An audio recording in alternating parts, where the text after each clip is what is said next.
guys, RTT back here for that video. Guys, today I'm going to give my review of the Xbox Game Pass on the Surface Duo. So with the recent drop of the Surface Duo, the price-wise, Microsoft has kind of now pushed it as a Xbox Game Pass device.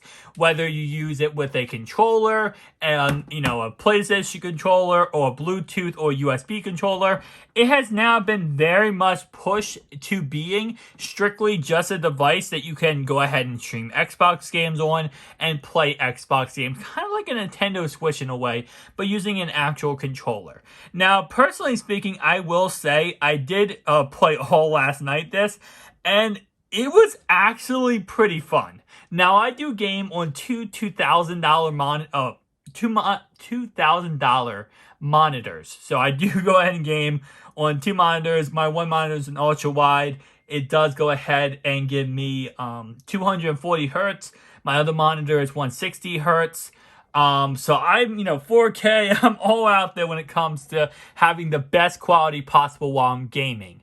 But in all honesty, for the mobility of it, the being on the go, let's say you're at a friend's house or you're downstairs, you're watching TV, you just don't want to be sitting at your console.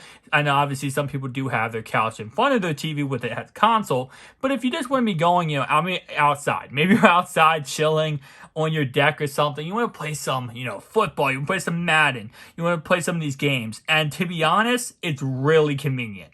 It runs great, as long as you have good Wi-Fi, I'll be honest.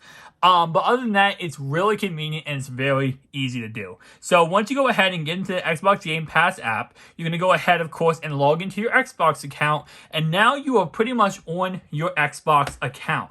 So I'm going to go ahead and show you guys the controller fast. So this is just a typical Xbox Series X controller, S or X controller. And all you're going to do, you can use this with a regular Xbox One controller. It does not have to be a Series X. I'm just showing you on a Series X. All you're going to do is going to go ahead and go to your Bluetooth settings on your Duo, turn your controller on, and you're going to hit this button right here, which is the connecting button for your Xbox, if you, of course, are connecting your Xbox. So let me go ahead and do that real fast. Click on that, hold that in. You guys are going to see the blink right there. You're going to go ahead and go to settings just like this. Go to Bluetooth devices. It says right there, Xbox controller. It is now paired. So now I'm going to go back to my Xbox Game Pass app. And just like that, I am now paired and connected. But actually, it does actually do stuff even when I'm in this screen. Wow. I didn't think it was going to actually do stuff. But you can see when I hit the controller, it's now going to show me stuff on the actual app. But what you do is you have your cloud, your console, and your PC. Now, for your console, this is where you're going to go ahead, if you want to go ahead and play any of these games, you click on it and you can install it to your console. So as you see, install for 81 gigabytes. If you go ahead and try to play this, I believe it will not actually play. Let's see. I believe it won't play until you install it on your console. Because there are games called cloud games that you can go ahead and actually install on the cloud.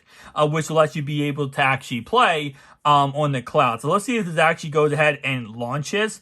Now this is in beta right now. So keep that in mind. You're going to see right here, it does say beta. I would never personally run this on both screens. Let's see if it actually does launch. Will this actually launch? It actually launched. Wow. Okay, so I did not expect it to launch. I also, okay, so that's interesting. So, well, that's weird because last time I wasn't able to play all the games that were on cloud. So it looks like you can go ahead and launch some games on that. And you can see right here, this is what it looks like. So I personally would not play this on dual screens like this. You can if you would like to. It is definitely not an option. But you guys see the screen tear going on? That's because I'm running it on both screens. I usually do not see that screen tear when you're running it on strictly one screen. You just simply don't see it. When you're running on both screens, though, yeah, you're going to get that screen tear. And as long as it's not a big deal to you, you might be okay with rocking that. Right now, it actually is running very slow. I can already tell. But you can see right here, got my controller all good, and I can just play some Xbox. So the screen tearing is actually really, really bad. I'm going to go ahead and pause this real fast. Let's go ahead and switch it to phone mode, which is just simply like that. And I'm going to switch it. Let's see if it actually will listen to me here. Here we go. And awesome, just like that. Now I can go ahead and do this. This should give me a lot less screen tear. Yeah, as you guys can see, a lot less screen tear right away. The reason why is because when you run it on both screens, you're just simply going to have screen tear.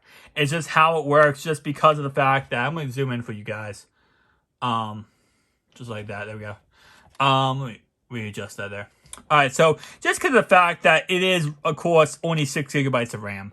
I'm not saying the Surface Duo by any stretch of imagination, right? The iPhone 12 Pro Max does have 6 gigabytes of RAM.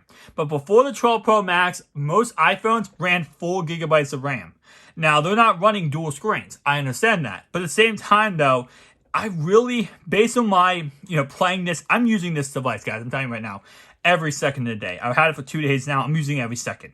I have literally not touched my iPhone for 2 days now. And it's because I got iMessage on this, I got everything on this, and I'm just simply, absolutely loving this device. It's phenomenal. And the Game Pass feature just adds more to this device, in my opinion. It just makes this device even better because now you have the ability to even play some Xbox games. You want to play some Xbox games? There you go. And just like that, let's go ahead and go back. You guys can see there's a huge library of different games you can play. I mean, this is every game on Xbox pretty much. You can play on this device. It is an absolute monster deal. If you do go ahead and have this device or you pick it up, $14.99 you pay a month, and you can play any Xbox game anywhere you want on this device. And you guys saw, with both screens, yeah, you're going to get screen tearing, okay? That's just pretty much how it works. But if you play with one screen, which honestly, is how I kind of like it, because this is how I like to play it. This is called tent mode, right? That's how I like to play it. It's looking at me. I'm in tent mode. I can just chill, relax, blah, blah, blah, blah. I honestly wouldn't even... I'm doing it for the video, but I really would not play it like this. Really, I wouldn't.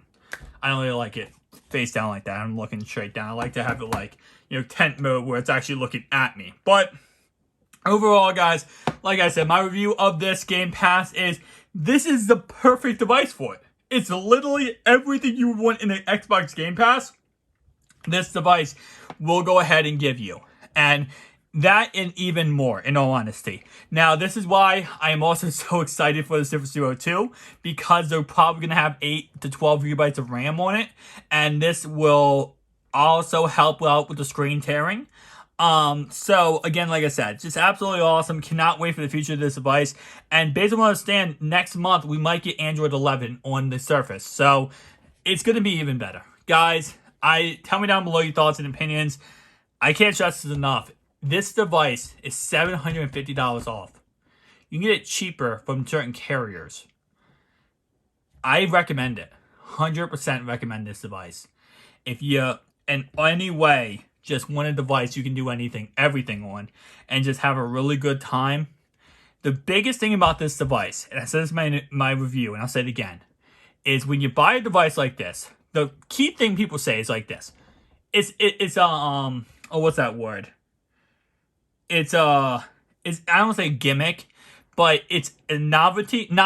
It's a novelty item, right? It's something where it's cool and interesting, but it wears off, right? It doesn't wear off. If I went and used my iPhone right now, I would honestly be ticked off. I'd be like, wait, I can't do this, this, and this. People say this device is slower than an iPhone. You can do twice as much things as an iPhone can do in a single minute, but they say it's slower. Guys, I'm telling you right now, device awesome. Absolutely awesome. I love this device. Can't recommend it enough. My favorite device I've ever used was a Note 20 Ultra. After that was this device. And then third was an iPhone 12 Pro Max. Thank you guys for watching. I'll see you guys next one. Peace out.